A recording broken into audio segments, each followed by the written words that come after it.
यहाँ पर जितने भी आरक्षित जनप्रतिनिधि हैं उसका पुतला दहन किया जा रहा है। आज हम लोग आरक्षित जनप्रतिनिधियों का शव यात्रा निकाले थे।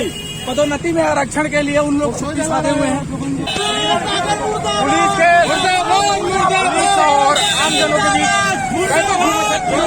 मामला कोर्ट में चल रहा है, उसके बावजूद भी ये प्रदर्शन करने की क्या जरूरत है? 15 तारीख को जो है कोर्ट की जो है डिसीजन आना है, तो हमारी यही मांग है कि 15 तारीख तक आप रोक लीजिए। क्या हो रहा है? बिस्लरी के पानी से आपको बुझाया जा रहा है। निकाले हैं इनको हम दाह संस्कार इनका करेंगे। अम्बेडकर चौक जा रहे हैं। इससे क्या होगा? आरक्षित जनप्रतिनिधि जो अपने हक अधिकार को लेकर चुप्पी साधे हुए हैं, हमारा प्रयास है कि हम उनको जगा सके और उनको अपने हक अधिकार के बारे में बोलने को मजबूर कर सके। जिन्हें हमने चुना था अपने अधिकारों के लिए, और इन्हें जाकर के हमारे अधिकारों की बात करेंगे, लेकिन वो लोग एक जिंदा लाश बन चुके हैं। भूपेश बघेल मुर्दाबाद, शिवधारिया मुर्दाबाद। विधानसभा में गुंजनी चाहिए थी, वो हो नहीं पा रहा है, जिसके विरोध में ये यहाँ पे सांकेतिक विरोध भी कर रहे हैं। यहाँ पर अर्थी को छीना जब्त हो रहा है, लेकिन अभी भी व्यापक रूप में यहाँ पर देखने को मिल रहा है, काफी संख्या में है।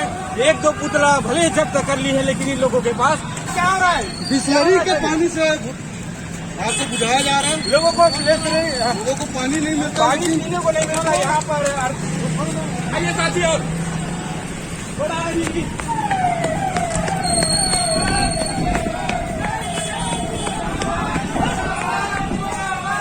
ये देख पा रहे हो पूरे झड़प हो रहा है और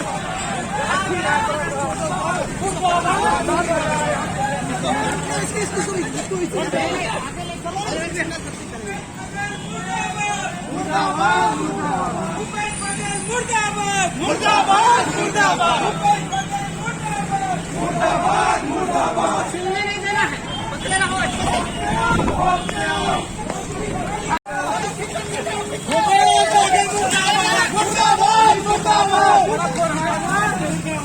मुर्दाबाद मुर्दाबाद मुर्दाबाद। रोज यहाँ पर आप देख पा रहे हो पुलिस के नौजवान साथी यहाँ पर लगातार इन लोगों का जो पुतला दहन और अर्थी यात्रा निकाले उसको रोकने की कोशिश की जा रही है, लेकिन युवाओं में काफी जोश और उत्साह है। देख पा रहे हो यहाँ पर जितने भी आरक्षित जनप्रतिनिधि हैं उसका पुतला दहन किया जा रहा है। मुर्दाबाद मुर्दाबाद।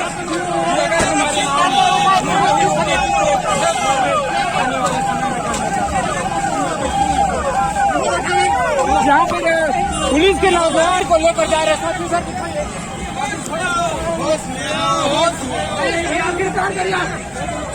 यहाँ पर दिखाइए, वीडियो दिखाइए सर, दिखाइए। यहाँ पर देखिए पुलिस के और आमजनों के बीच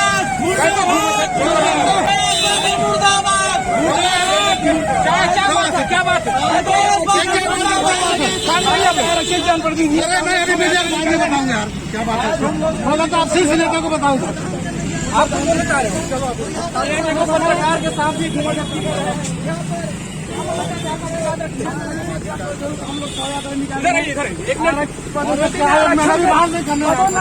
पुलिस वाले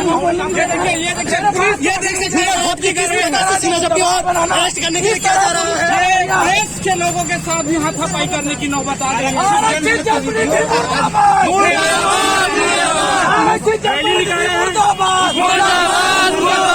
आज हम लोग आरक्षित जनप्रतिनिधियों का शव यात्रा निकाले थे। पदोन्नति में आरक्षण के लिए उन लोग साधे हुए हैं। इस तरह आरक्षित सीट से बन के अपने समाज, अपने वर्ग के प्रति मुंह नहीं खोल पाना, ये उनके निशर्मी का पता चलता है। आज हम लोगों ने शव यात्रा निकालकर उनका विरोध किया है। आज हमने पुतला दहन किया और जब तक मुंह नहीं खोलेंगे तब तक ये आंदोलन जारी रहेगा। सुरेश दिवाकर जी कुछ बोलना चाह रहे हैं? देखिए, हम लोगों ने ज्ञापन देकर आरक्षित जनप्रतिनिधियों को, विधायकों को, सांसदों को, सबको कहा था कि जो आरक्षण रहित जो पदोन्नति है इस पर तत्काल रोक लगाया जाए। लेकिन अब तक सरकार जो है, प्रशासन के लोग जो है, इस पर किसी प्रकार की कोई कार्यवाही नहीं किए हैं। इसीलिए हम लोगों ने घोषणा किया थी चरणबद्ध आंदोलन के तहत कि आज जो है जितने भी तमाम जनप्रतिनिधि हैं आरक्षित वर्ग के, पूरे न केवल बिलासपुर में बल्कि छत्तीसगढ़ के पूरे हर जिला मुख्यालय में आज जो है पुतला दहन और अर्थी का कार्यक्रम किया गया है। इसी तारतम्य में आज बिलासपुर में जो 41 जो विधायक हैं उनकी जो है अर्थियां निकाली गई है, उनके पुतला दहन किया गया है। और इसके माध्यम से हम चेताना चाहते हैं, बताना चाहते हैं अपने जनप्रतिनिधियों को कि आप अब होश में आइए और हमारी मांगों को आप जो है पटल पर नहीं रख पाओगे तो आप लोगों को हम लोग जो है चैन से सोने नहीं देंगे, चैन से बैठने नहीं देंगे। अब ये आवाम जाग चुका है 15 फरवरी तक। उसके बाद जो आपकी भर्ती की प्रक्रिया है उसको जारी रखें। अभी क्या कर रहे हैं शासन जो है? अभी शासन जो है इस पर किसी प्रकार की कोई कार्यवाही नहीं कर रही, बल्कि पुलिस प्रशासन हम लोगों को पूरा रोक दी है और दबाव बना रही है, गिरफ्तारी करने की धमकी दे रही है, प्रतिबंधात्मक कार्रवाई करने के करके धमकी दिया जा रहा है। पुलिस का यह बर्बरता समाज कभी स्वीकार नहीं करेगा। आगे चल के हमारे ऊपर ऐसी कोई कार्रवाई होती है तो आगे चल के बड़े आंदोलन की तैयारी करेंगे। क्या करोगे आगे, क्या करोगे? जब तक आरक्षित जनप्रतिनिधि अपना मुंह नहीं खोलेंगे पदोन्नति में आरक्षण के लिए, तब तक हम लोग का आंदोलन जारी रहेगा। आज हम लोग की गिरफ्तारी जो हो रही है, हमारी हम उसका निंदा करते हैं। पुलिस का बर्बरता हम स्वीकार लोगों नहीं ने करेगा। 29 तारीख को माननीय मुख्यमंत्री और शिक्षा मंत्री के घेराव का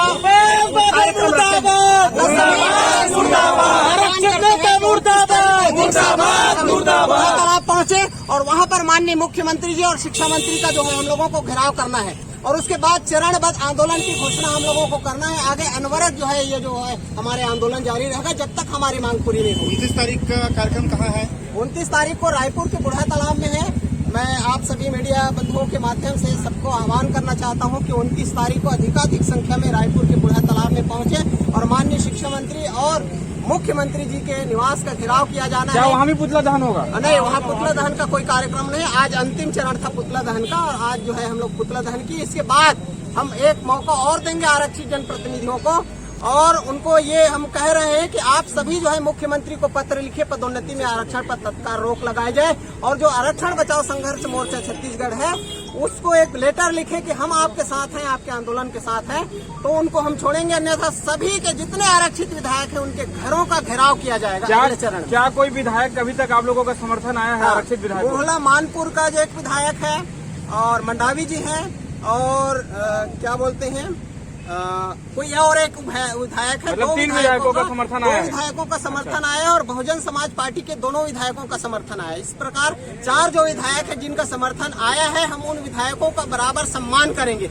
और हम यही चाहते हैं कि विधायक हमारी मांगों को मुख्यमंत्री तक रखे। ये हमारी चाह है हम सब जनता की और ये काम नहीं कर पाते हैं विधायक, तो हम जो है उनका इसी पुतला दहन करेंगे, उनकी अर्थी निकालेंगे। सुरेश कुमार दिवाकर, आरक्षण बचाओ संघर्ष मोर्चा छत्तीसगढ़ का मैं मुख्य संयोजक। ये देख पा रहे थे जो बिलासपुर के सांसद पूरे छत्तीसगढ़ में व्यापक रूप से अर्थी यात्रा और 100 यात्रा निकाले गए हैं, जिसके विरोध में पदोन्नति में आरक्षण जो होना चाहिए था, रोस्टर नियम लागू होना चाहिए था, वो सरकार उसको नजरअंदाज कर रहे हैं। जिसके विरोध में ये देख पा रहे हो बिलासपुर में तमाम जो सामाजिक कार्यकर्ता देख रहे पुलिस के कुछ जवान आ गए हैं यहाँ पर और झड़प कर रहे हैं, अर्थी को छीना जख्मी हो रहे हैं। लेकिन अभी भी व्यापक रूप में यहाँ पर देखने को मिल रहा है, काफी संख्या में है। 1-2 पुतला भले जब्त कर ली है लेकिन इन लोगों के पास अभी भी सैकड़ों की संख्या में है।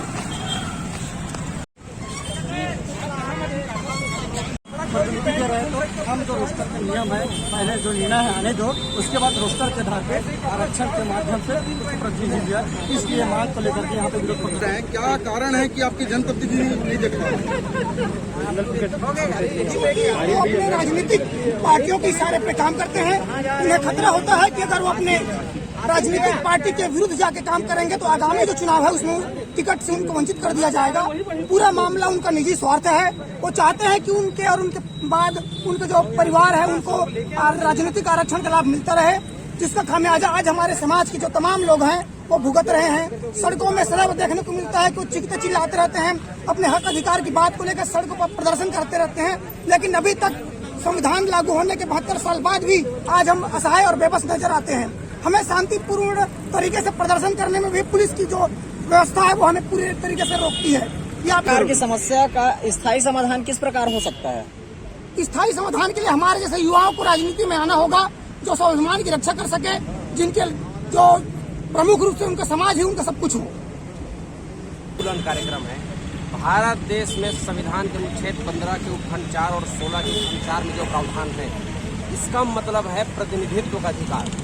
भारत देश की जो व्यवस्था है, ये वर्ण व्यवस्था के कारण जातिगत आधार पर बटा हुआ है। यहाँ पर किसी भी एक खास समुदाय के व्यक्तियों का एकाधिकार है यहाँ के संसाधन में, यहाँ की सरकार में, यहाँ के प्रशासनिक और राजनीतिक व्यवस्था में। आने वाले समय में यह स्थिति और गंभीर हो जाएगी। इसलिए संविधान निर्माताओं ने आरक्षण का व्यवस्था किया ताकि किसी भी राजनीतिक और प्रशासनिक व्यवस्था में सभी जाति, धर्म, समुदाय के लोग वहाँ प्रतिनिधित्व कर सकें। अगर विधानसभा में मेरे या आपके समुदाय का व्यक्ति नहीं बैठेगा तो हम कैसे उस कानून पर विश्वास कर सकते हैं जो कानून वहाँ बनाई जा रही है। आपके भी लोग तो बैठे, 42 विधायक है जी। जैसे कि मेरे मित्र ने बताया, पूना पैक्ट की जो अक्सर बात होती है, बात ये थी कि बाबा साहब अम्बेडकर चाहते थे कि आरक्षित जो सीट होंगे विधानसभा और लोकसभा की, वहाँ पर आरक्षित वर्ग के व्यक्ति ही वोट डाले, ऐसा व्यवस्था वो चाहते थे। और सामान्य सीट में सभी लोग वोट डाल सकते थे। ऐसा इसलिए क्योंकि आज जो हो रहा है, आरक्षित सीट, आरक्षित वर्ग के लोगों को टिकट मिलती है, लेकिन वहाँ पर निर्णायक भूमिका में सामान्य वर्ग के हो जाते हैं। आरक्षित वर्ग के लोग दो भाग में बढ़ जाते हैं। सामान्य वर्ग के लोग जिनको इशारा करेंगे उनको वहाँ पर वोट मिलती है और उनकी निर्णायक क्षमता होने के कारण वो जीत जाते हैं। और यही वजह है कि अपनी कुर्सी बचाने के लिए आरक्षित वर्ग का नेता, आरक्षित वर्ग के लोग उन लोगों की चाटुकारिता और उनके चमचागिरी में लग जाते हैं जो वर्ग हमारे आरक्षित वर्ग के शोषण के लिए सबसे ज्यादा जिम्मेदार है। आज भूपेश बघेल 15 साल के भारतीय जनता पार्टी की सरकार के बाद, 15 साल की बेरोजगारी के बाद कांग्रेस पार्टी पिछले 3 साल से यहाँ सरकार में बैठी है। और मैं बताना चाहता हूँ कि भाजपा और कांग्रेस दोनों सगे भाई हैं, दोनों मनुवादी पार्टी है।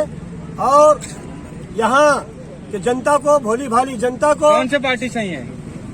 अभी के भाजपा कांग्रेस दोनों नागनाथ सापनाथ बोल रहे हैं। भाजपा कांग्रेस सगे भाई, बाकी सब मौसरे भाई मिलजुल कर खाना पाई और लोगों को चूतिया बनाई। इसी को समझो मेरे SC ST OBC के भाई। मैं तो ये कहता हूँ कि SC ST के विधायक और सांसद और PM और CM सब मैनेजर और नौकर बन के रह गए हैं। इसलिए SC ST का राजनीतिक आरक्षण समाप्त होना चाहिए। सॉल्यूशन ये है। और SC ST का सिर्फ शैक्षणिक आरक्षण और सामाजिक आरक्षण, पदोन्नति में आरक्षण, नौकरी में आरक्षण ये रहना चाहिए। और जो राजनीतिक आरक्षण है ये समाप्त होना चाहिए। भूपेश बघेल ने OBC को एक तरफ बिना विधानसभा में पारित कराए, बिना वैधानिक कार्यवाही किए 27% का झुंझुना दिया आरक्षण का और घूम करके 1 महीना तक घूम करके प्रदेश में अपना सम्मान कराया। और वहीं दूसरे ओर अपने ब्राह्मण कांग्रेस मित्र कुणाल शुक्ला के माध्यम से 41 ब्राह्मणों ने OBC आरक्षण के खिलाफ छत्तीसगढ़ उच्च न्यायालय में याचिका दायर किया और वहां लटक गया। अर्थात चोरों को जगा दो, घर मालिक को सुला दो, ये भूपेश बघेल का नीति है। और दूसरा, उसी कुणाल शुक्ला को कबीर शोध संस्थान, जिसने पाखंडवाद का विरोध किया था, उस शोध संस्थान का अध्यक्ष कुणाल शुक्ला को बनाया गया है। राजनीतिक आरक्षण समाप्त करने की बात करो, जब आपके आरक्षित विधायक आपकी बात नहीं पहुंचाते तो कौन पहुंचाएंगे? तो हमको सड़क में क्यों आना पड़ रहा है? क्यों हमको पुतला दहन करना पड़ रहा है? क्योंकि कोई काम के नहीं है। जब वो काम के ही नहीं है तो उनका आरक्षण समाप्त होना चाहिए। तब SC ST OBC में कैसे एकता आएगी आप लोग देखेंगे।